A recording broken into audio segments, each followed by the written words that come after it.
activism has been my life, really, a real life-giving force for me.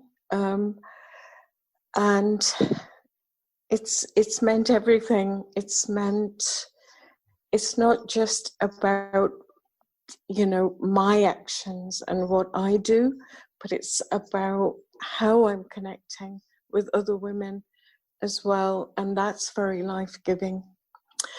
And the activism has taken me on a journey which has brought me to this point of involvement in the development of this women's centre, because I'd been active in Justice for Women in the UK, where we offer support, give support to women in prison, women who had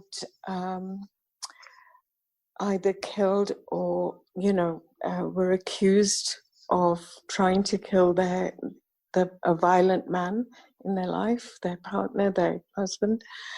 And we would offer them support in any way, with the children's visit, with family, or legal help if that's what they needed, or all of those.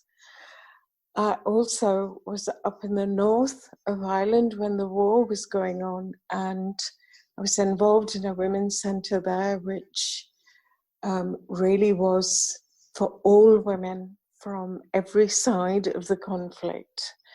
And it was a huge experience for me, where we developed a Women into Politics project, so that women, it was like, were always told, okay, you're talking about violence against women, you're talking about rape. We'll sort all of this out once the war is over. These are the male voices you can hear saying those things to you. And there were all kinds of issues going on. There was abuse of women, sexual assaults on women. There were prostituted women who were being hurt and damaged and assaulted and raped, and so there was so much happening that you had to have that voice there in Belfast. You had to have somewhere where you could say those things.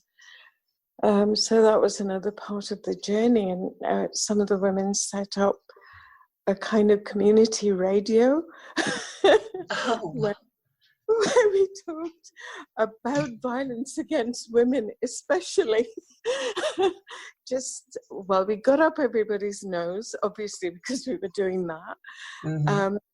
But also there were women who were able to call in, and they could disguise their voices, they could not give us their proper names, and they were just so pleased that we were there, and we were so pleased that they were phoning us, we were ecstatic. Mm-hmm. So, yeah, it's taken a long journey, and I've only mentioned a couple of things, but my goodness, yeah, took a long way.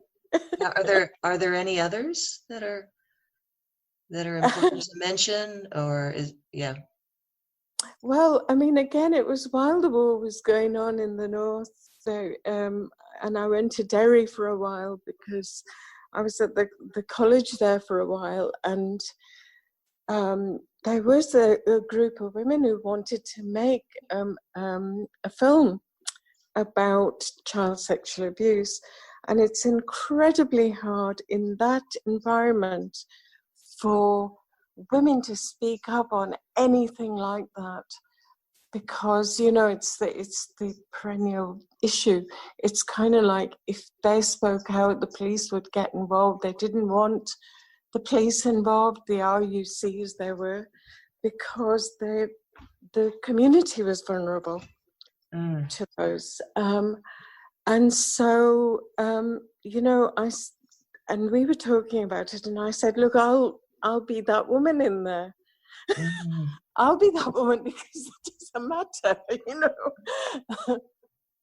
and I'll say what happened to me, and it worked, and it was shown throughout the city, and then it went to Belfast and it was shown there.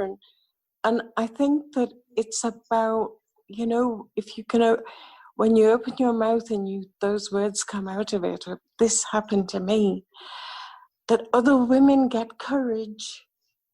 And that's what I've seen so often about how courageous women can make each other, you know.